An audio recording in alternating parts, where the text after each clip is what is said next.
भाई राम जी का एजेंडा हमारा था, वो पूरा कर दिया हमने, तो हमें इसका प्राउड है कि हमने जो एजेंडा लिया पूरा किया। हम 2047 तक हमारा एजेंडा है कि भारत विकसित हो।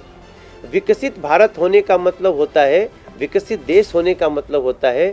तो अगर इस एजेंडा से किसी को परेशानी है तो ये तो उसको परेशानी रहनी चाहिए, क्योंकि उनका एजेंडा ये नहीं है। हमारा टारगेट था कि हम लोगों के घर में नल से जल दें, हम 13 करोड़ को दे चुके हैं। आम आदमी पार्टी ने जो बजट लाया उसको कहा हमारे इस बजट में राम राज्य की अवधारणा है, तो मुझे बहुत हंसी आई, क्योंकि ये तो अंतिम बजट है उनके द्वारा। सर, लगातार तीसरी बार आपको उम्मीदवार बनाया गया है, भाजपा ने आप पर विश्वास जताया, क्या कहेंगे आप?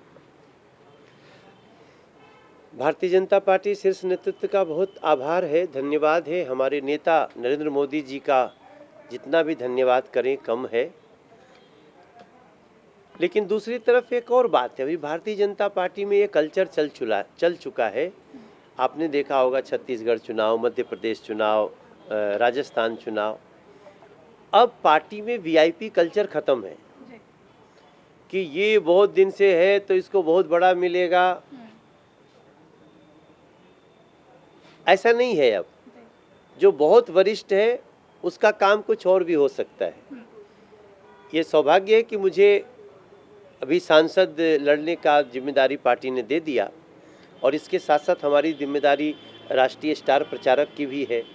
हमें अब की बार 400 पार के जो लक्ष्य है उसको पूरा करना है। तो हम धन्यवाद करते हैं, लेकिन हमको मिल गया और किसी को नहीं मिला तो इसका बहुत बड़ा हमारे पार्टी में अंतर नहीं है। वो सभी बड़े नेता हैं, सबको कुछ न कुछ काम पार्टी निर्धारित कर रही है। लेकिन सर, देखा जाए तो बार बार यही होता है कि 400 पार का आप लोग कह रहे हैं, तो ईवीएम पे लगातार सवाल उठते हैं, राम भगवान राम पे सवाल उठते हैं कि बीजेपी यही एजेंडा लेकर लगातार चलती है। भाई राम जी का एजेंडा हमारा था, वो पूरा कर दिया हमने, तो हमें इसका प्राउड है कि हमने जो एजेंडा लिया पूरा किया। 370 का हमारा एजेंडा था कि जम्मू कश्मीर से हटाना है, हमने हटा दिया, हमारा एजेंडा पूरा हुआ।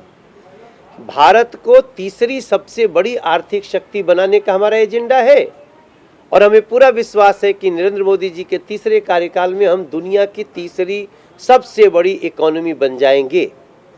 हम 2047 तक हमारा एजेंडा है कि भारत विकसित हो। विकसित भारत होने का मतलब होता है, विकसित देश होने का मतलब होता है कि प्रति व्यक्ति जो आय का इनकम है वो इतना होगा कि गरीबी नाम की कोई चीज़ हमारे आसपास नहीं होगी, बाकी सब अपना काम करेगा। अभी भी 13 करोड़ लोगों को गरीबी रेखा से ऊपर निकाल दिया है। तो अगर इस एजेंडा से किसी को परेशानी है तो ये तो उसको परेशानी रहनी चाहिए, क्योंकि उनका एजेंडा ये नहीं है। हमारा एजेंडा था कि हम मुस्लिम बहनों को 3 तलाक के इस अत्याचार से बाहर निकालें। तो हमारा बहुत एजेंडा था, घर घर हमको टॉयलेट बना के देना है, बहनें शौच के लिए बाहर न जाएं। हमारा टारगेट था कि हम लोगों के घर में नल से जल दें, हम 13 करोड़ को दे चुके हैं। बेघर को घर देना है, 4 करोड़ 21 लाख को दे चुके हैं। आगे फिर से 2 करोड़ को देने का हमारा टारगेट है। हम लक्ष्य बनाते हैं, वो पूरा करते हैं। ये हमारे नरेंद्र मोदी जी की पहचान। देश का तो विकास हो रहा है, लेकिन दिल्ली पर लगातार सवाल उठते हैं कि दिल्ली का विकास कब होगा, क्योंकि जब तक अरविंद केजरीवाल है तो जनता तो लगातार परेशान चल रही है शायद। अब आपने तो ये प्रश्न का जवाब बताया और इसीलिए आज मुझे इतना आश्चर्य हुआ कि आम आदमी पार्टी ने जो बजट लाया उसको कहा हमारे इस बजट में राम राज्य की अवधारणा है, तो मुझे बहुत हंसी आई, क्योंकि ये तो अंतिम बजट है उनके द्वारा। तो जो उनके द्वारा 9 बजट लाया गया उसमें क्या रावण राज की अब प्रेरणा थी कि आपको अब याद आया कि हमको अंतिम बजट राम राज्य का देना है?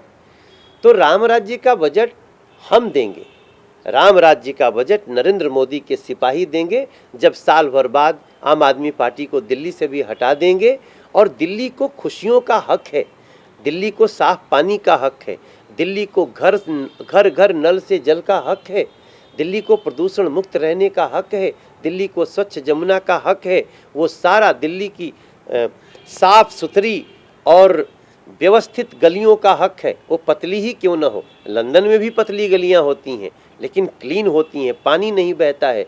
वो सब हम नरेंद्र मोदी जी को प्रधानमंत्री बनाने के बाद और 2025 में दिल्ली की वो जो चाबी है, जो एक भ्रष्ट व्यक्ति अरविंद केजरीवाल जी के पास पड़ा हुआ है, उसको छीन करके दिल्ली की जनता बीजेपी को देगी। और हम आपसे विश्वास दिलाते हैं 2028 तक, ये जो आपने प्रश्न किया ना, हम इस प्रश्न को दिल्ली से हटा देंगे कि दिल्ली में प्रदूषण भी कुछ होता है और दिल्ली में गलियों में समस्याएं जो होती हैं वो नहीं होंगी। दुनिया का one of the best capital city Delhi को बना करके हम देंगे।